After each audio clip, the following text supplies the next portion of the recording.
Hello friends, in previous section of this part 3, we have studied the effect of fuel on ignition lag as well as the effect of the air fuel ratio on the ignition lag and also the initial temperature and the pressure, how they affect the ignition lag.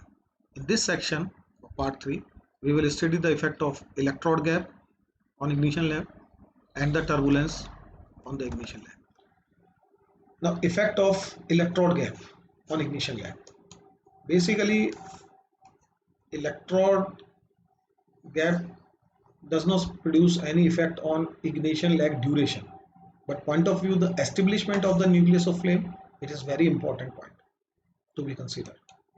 Electrode gap, if gap is too small, the nucleus of flame may extinguish. If gap is too small, so the thread of spark is very small, so heat release is very small, and which is sufficient, not sufficient to provide a well established self-propagating flame. So this is quite difficult in that case if gap is too small. So some parameters also control the electrode gap during the combustion. That is, the lower the compression ratio, higher is the electrode gap. Why? Because if compression ratio is low, the pressure is low, final pressure, and the particles are separated apart, not in a close proximity. So higher electrode gap is required to include more amount of charge between the sparks, under the spark, sorry. And lower the electrode voltage is required. Suppose lower compression ratio, that is the particles are separated apart, so there is a thin layer of charge. So voltage required for this thin layer or a small amount of charge is sufficient to initiate a combustion. So low voltage is required in this case because charge is very thin and low if pressure or compression ratio is low. Again, the lower the fuel air ratio, that is fuel air ratio is low, then the fuel is low side. So fuel is low and air is high. So higher electrode voltage is required because fuel is low.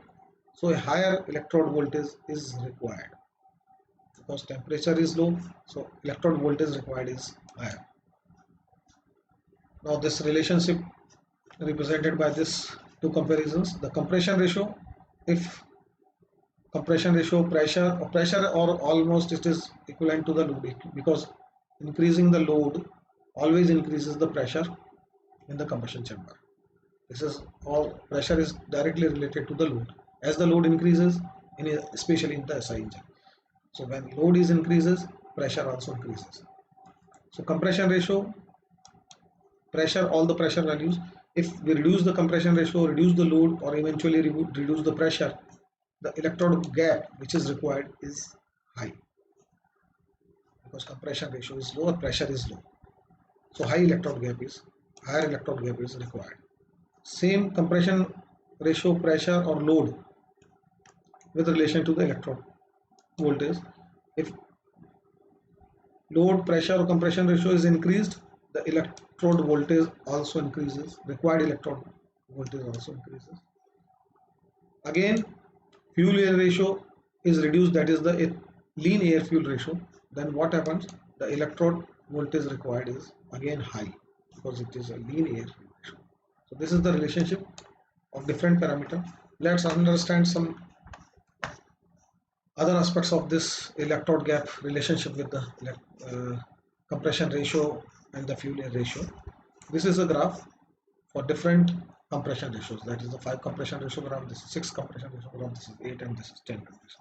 This is the electrode gap in millimeter, and this is the fuel air ratio. This is a stoichiometer, percentage of stoichiometer. This is the percentage of stoichiometer 1, that means this line represents the stoichiometric air fuel ratio. This is slightly rich, 25%, this is 50%, this is 75%, so all these two lines represent the rich air fuel ratio, the rich fuel air ratio, and this is the lean fuel air ratio below the line 1. Suppose take all these 4 lines are following almost the same curvature, So we take just for example this curve to understand the different parameters or different relationship rather. You can see that as we increases the compression 5, the minimum electrode gap required is near about, that is the 6.6. For 6 compression ratio we can use almost 0.35 mm, or even 10 we can even use it 0.2 mm of electrode gap. So this is the relationship between compression ratio as we already discussed. Now consider that taking this curve in consideration, which is all similar in nature, all the 5, 6, 8 and 10 all are similar in nature. So we take only this curve to understand the relationship further. As you see the air fuel ratio, this is the lowest electrode gap required for, that is the 15% rich air fuel ratio for 10 compression ratio 10 gives us a least electrode gap required least. As we make lean, as we make air fuel ratio lean, the electrode gap requirement increases as we know, and as we again make rich beyond the sweet point fuel air ratio, the electrode gap again increases. So both the cases there is a sweet point in electrode gap point of view in a air fuel ratio is beyond which or beyond that deviation electrode gap increases. And for suppose that this is the 5 compression ratio, the sweet point comes out to be at 1.3 or 35% richer air fuel ratio. For 6 this sweet point comes out to be 1.2 or 20% richer air fuel ratio. Similarly it is 1.17 or 15, and this is the 10% richer air fuel ratio. So as the compression ratio increases from this direction, the air fuel ratio requirement of richness is also reduces. Now third point is the turbulence. Last point of the this parameter is the turbulence. Turbulence in the combustion chamber. What is the turbulence? This is the turbulence is the movement of rapid movement or haphazard movement or undirectional movement of the particles in the combustion chamber. It's called the turbulence. So basically turbulence is proportionate to the piston speed. This is a relationship. As the piston speed increases, the turbulence in combustion chamber also increases. And because piston speed in turns directly proportionate to crank, because piston is connected to the crank rotation speed is directly proportionate to piston speed, or vice versa, piston speed is related to the crank rotational speed, that is the engine RPM. So engine RPM is increased, piston speed also increases, and the turbulence is also increases. So higher the engine RPM, higher the engine speed, turbulence is higher the turbulence in the combustion chamber. Now what is the effect of turbulence in the during the engine? Basically ignition lag duration, if I say the duration of the ignition lag is not affected by turbulence at all. So RPM of engine does not affect the ignition lag duration if it is measured in milliseconds. If it's measured in milliseconds, there is no effect of engine RPM or turbulence or piston speed on ignition lag. Suppose take an example. But what happens when we increase rotational speed or we increase the RPM of engine, the crank angle in same millisecond rotation is higher.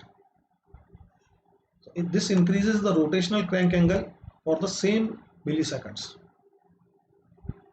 So the ignition lag increases linearly with the speed if measured in the crank angle degrees. Suppose there is a 2 millisecond delay for particular speed, ignition lag is 2 milliseconds, suppose, for example, and in degree of crank it is suppose 10 degree of crank. So for particular case, for case A, there is a speed of engine or a particular speed, ignition lag is 2 milliseconds and it is almost 10 degree in rotational of crank angle. Now suppose we double the speed. So what happens?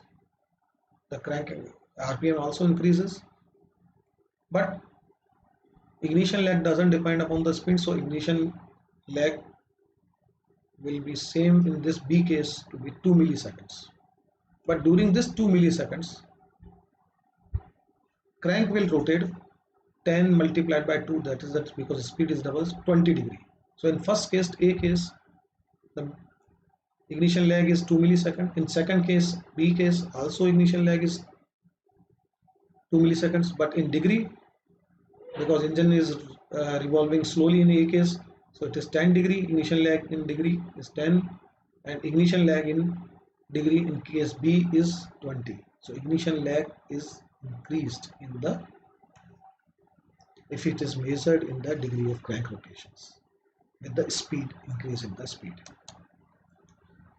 That is a reason we provide a advancement of the spark timing. We advance the spark as the speed of engine increases. Higher the engine is, so there is an automatic mechanism for advancing the spark. As the speed of engine increases, the advancement is also increases. Another major effect of turbulence is that this is negative effect, as the excessive turbulence in the area of a spark plug is harmful. Why? Because it increases the heat transfer, because turbulence increases the heat transfer, or increases the transfer of the heat to the surrounding at a more rapid rate. So it increases the heat transfer from the combustion area near about the spark plug, and this loss of heat, rapid loss of heat, leads to development of unstable nucleus of flame, or rather nucleus of flame is very difficult to generate if there is a higher heat is transferred to the surrounding, and turbulence is exactly what it is doing by moving heat towards the surrounding. So this is the major drawback of higher turbulence. And that's why the spark plug are situated in the combustion chamber where turbulence is the least. So spark plug position is always at the position where the turbulence is the least. Thanks. End of this part.